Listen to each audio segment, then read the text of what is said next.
Assalamualaikum warahmatullahi wabarakatuh.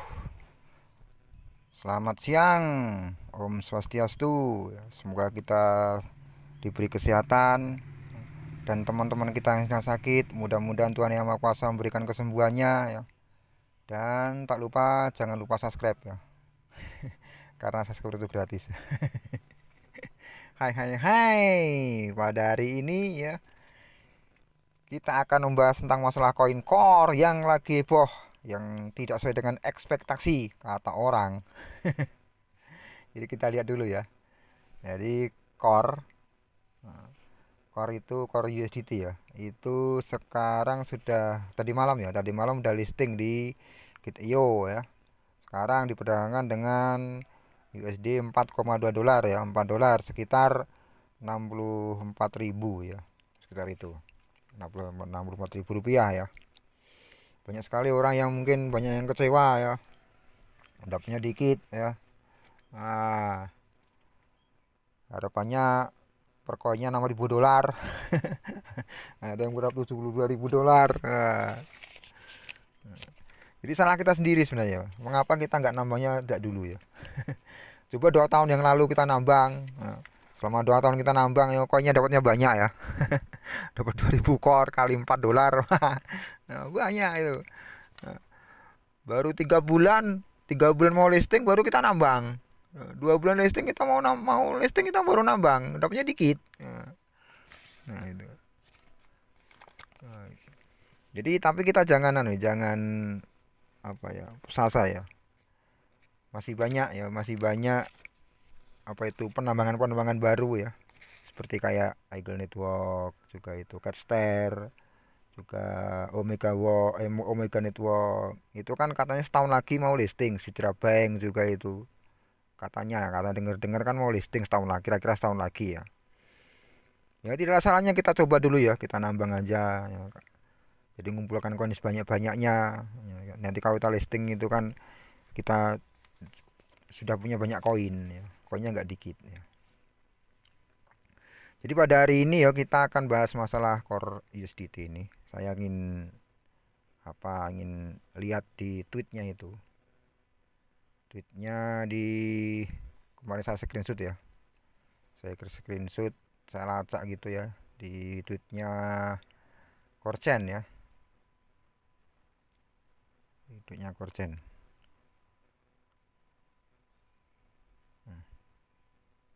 Di tweetnya Korchen. Jadi pada tanggal 20 Januari, udah lama berarti ya. Dia mengatakan ya, ini tweet yang sangat menggelitik saya ya, menggelitik pikiran saya. Hey, core holders, masa depan Anda kini di tangan Anda. Jangan pernah puas dengan kurang karena Kordao telah memecahkan masalah yang menyebabkan kantuk di malam hari di industri blockchain. Trilema terpecahkan, garis bawah, trilema terpecahkan. Apakah Anda percaya pada satu core sama dengan 10.000 dolar, 10.000 USDT? Kemudian di tweet yang lain dia mengatakan, sekuat token core, apakah kalian percaya pada satu inti sama dengan 100.000 USDT dalam waktu 5 tahun ini, tidak peduli harga listing awal? Nah, dengarkan komentar Anda, mari dengarkan komentar Anda dengan poin untuk mendukungnya. Nah, jadi saya tergelitik dengan apa itu pernyataan dari Korchen ya, yang mengatakan tidak peduli listing awal. Yang saya tahu pokoknya 5 tahun lagi 100.000 USDT. Ini halu apa ngaco ini. Tapi kita lihat dulu ya. Kita lihat dulu sebelum kita ya. Jadi kita lihat dulu di white papernya itu bagaimana. Jadi white papernya itu kalau saya rangkum ya. Saya rangkum itu core itu mampu memecahkan masalah trilema ya, trilema yang menjadi masalah bagi para pengembang blockchain ya. Nah, ini. Jadi trilema blockchain itu adalah masalah yang dipelajari dengan baik oleh para akademisi dan pelaku pasar. Ini menyatakan bahwa semua mata uang kripto termasuk Bitcoin, Ethereum, dan lain harus melakukan pertukaran antara keamanan optimal, skalabilitas, dan desentralisasi. Seringkali memprioritaskan dua elemen dengan mengorbankan elemen ketiga, seperti yang ditunjukkan dalam gambar. Saya nggak bahas itu ya. Jadi kemarin sudah saya lihat bagannya itu ya. Lihat bagannya itu. Oh, salah. Nah, ini bagannya. Bagannya. Jadi dalam bagan itu ya, Bitcoin itu ada kan dalam istilah begini, ada istilah skalabilitas maksudnya, terus desentralisasi dan secure, keamanan. Nah, jadi tiga hal ini yang nggak bisa dipecahkan oleh banyak para pengembang blockchain ya. Misalkan kayak Bitcoin ya. Bitcoin itu skalabilitasnya bagus ya. Buruk ya. Jadi Bitcoin ini skalabilitasnya jelek. Desentralisasinya bagus. Security-nya bagus. Nah, Ethereum juga begitu, Ethereum yang lama itu ya. Itu skalabilitasnya buruk. Desentralisasinya bagus. Secure-nya, keamanannya bagus. Nah, Ethereum juga gitu, Ethereum 2. Nah, Ethereum, Solana, Polygon, Binance itu skalabilitasnya bagus ya. Banyak sekali koin-koin yang menginduk sama ini kan, sama Binance juga banyak ya. Koin-koin yang menginduk sama Ethereum juga banyak. Tapi mereka kurang dalam desentralisasi. Maka kita lihat di sini kan Bitcoin, Polygon, Solana, Ethereum itu walaupun dia skalabilitasnya bagus tapi desentralisasinya lemah. Sementara secure-nya, keamanannya juga tinggi. Nah, lain halnya dengan Core Satoshi itu. Nah, Core Satoshi dibabat semuanya itu. Baik skalabilitasnya bagus, desentralisasinya bagus, secure-nya juga bagus. Nah, itu. Nah, inilah yang menyebabkan Core ini, ya. Core ini kalau kita lihat di mana itu, di tweetnya itu, di postingan gambar itu ada gambar apa itu Core pakai mahkota. Itu menunjukkan bahwa Core ini menjadi rajanya blockchain ya. Nggak ada yang bisa mengalahkan Core zaman sekarang ini ya. Core yang terbaik ya Core itu, yang baik skalabilitasnya, desentralisasinya bagus, security bagus ya Core ini.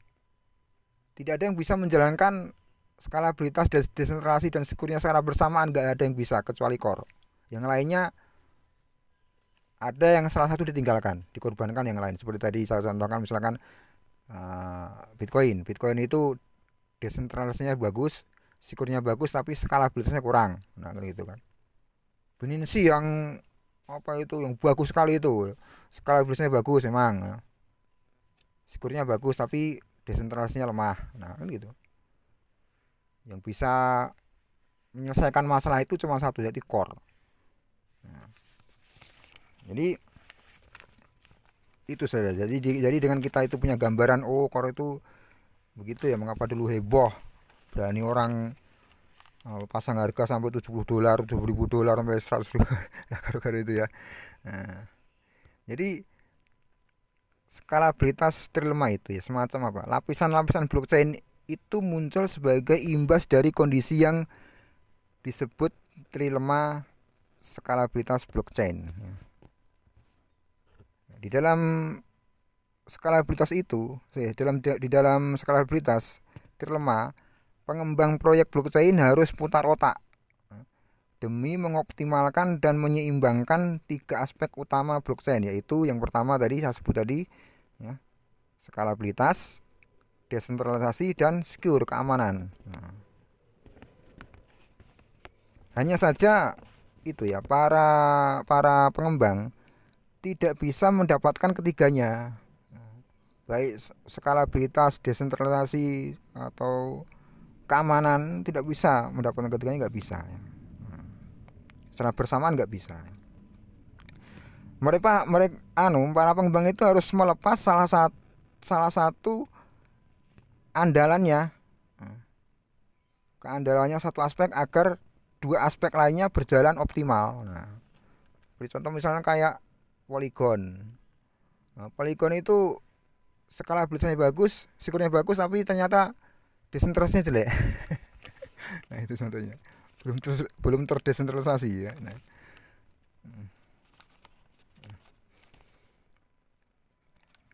itu ya paling-paling ya cuma mentok-mentok, mentok dua saja ya, nggak sampai tiga, itu nggak bisa ya. Gitu. Saya ngambil ngambil apa ya, ngambil contoh ya, contoh misalnya seorang mahasiswa ya, seorang mahasiswa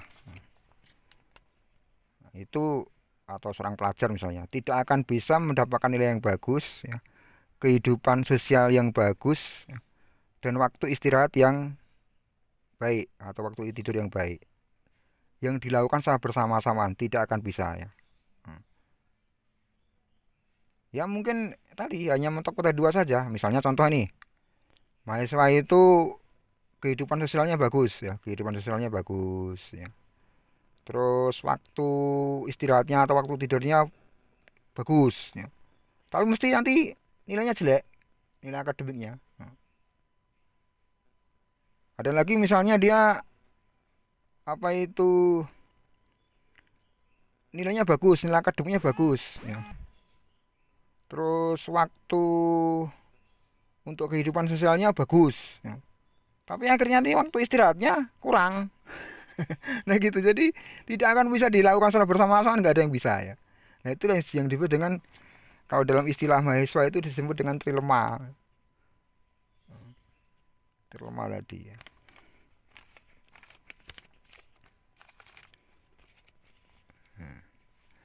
Cuman ini ya, pria trilema tersebut ya, itu ternyata tidak hanya melanda blockchain ya, blockchain ataupun para mahasiswa ataupun pelajar, nggak, itu juga menjadi masalah ya. Namun juga misalnya seperti teknologi teknologi apa itu non blockchain, misalnya basis data Amazon, terus juga apa itu Facebook, itu juga ya. Itu kan aman, itu kan security-nya bagus, terbilang aman. Terus dia punya skalabilitas yang bagus ya, pengembangnya bagus ya, keterluasannya bagus. Tapi mereka ternyata mencetak skor nol untuk urusan desentralisasi. Jadi termasuk dia mengorbankan salah satunya gitu. Jadi nggak bisa bersama-sama antara tadi skalabilitas, desentralisasi dan security, itu ternyata nggak ada yang bisa. Baik itu non apa itu non blockchain sekalipun nggak bisa. Apalagi yang blockchain tambah rumit lagi itu ya. Nah itulah kehebatan dari core tadi yang tidak dimiliki oleh blockchain yang lain. Nah, skalabilitas itu kan semacam itu ya, semacam kemampuan sistem untuk berkembang dalam memenuhi permintaan yang terus meningkat. Misalkan dalam blockchain ya, misalkan dalam pengembangan transaksi. Nah, seperti itu misalnya. Makanya dengan gambaran-gambaran seperti itu ya, saya itu ada semacam semacam keyakinan ya, keyakinan bahwa core ini untuk masa depannya itu cerah gitu loh. Jadi kalau bagi saya pribadi ya, bagi pribadi ya, ini kan harganya turun kan, turun jatuh. Ya nggak terlalu dalam juga sih. Kalau $4 kan untuk masalah apa itu orang yang baru listing kan wajar. Nah, Bitcoin aja dulu ketika listing berapa harganya? Ya, 50 perak berapa itu? Sekarang harganya berapa? Nah, jadi wajar lah ya kalau untuk harga segitu untuk listing awal. Nah, jadi kalau bagi saya nanti kedepannya itu banyak sekali ya pengembang-pengembang yang akan nginduk ke sini, yang akan nginduk core ini, karena core itu memiliki ketiganya tadi, skalabilitas, desentralisasi, dan security-nya tadi. Ketiganya dia dipenuhi gitu loh, yang lain nggak bisa memenuhi, maka nanti banyak lagi pengembang-pengembang yang akan nginduk ke sini. Berkembangnya sangat pesat sekali nanti core ini, perkiraan saya ke depan saya gitu. Maka jangan heran tadi dia mengatakan nggak peduli listing awal harganya berapa, pokoknya 5 tahun lagi $100.000. Ya saya kira bukan halu ya, wajar saja ya kalau kalau kondisinya seperti itu ya, yang seperti saya paparkan tadi, yang ternyata Core Satoshi ini bisa memecahkan masalah trilema yang menjadi momok bagi para pengembang pengembang blockchain itu kan. Nah, jadi kalau menurut saya, kalau menurut pribadi sih ya, mungkin saya akan nge ya, mungkin dalam apa besok apa nanti malam ya, nge dikit IO apa di mana gitu ya, apa ya dikit-dikit lah, apa 20 core dulu, 100 core untuk tabungan kita, nggak ada masalah ya. Sama mati pun apa itu namanya udah nggak turun-turun ya, kemarin cuma sekitar 4,2 dolar, 4,2 dolar, 4,1 ya, nggak turun-turun juga, begitu-gitu aja ya.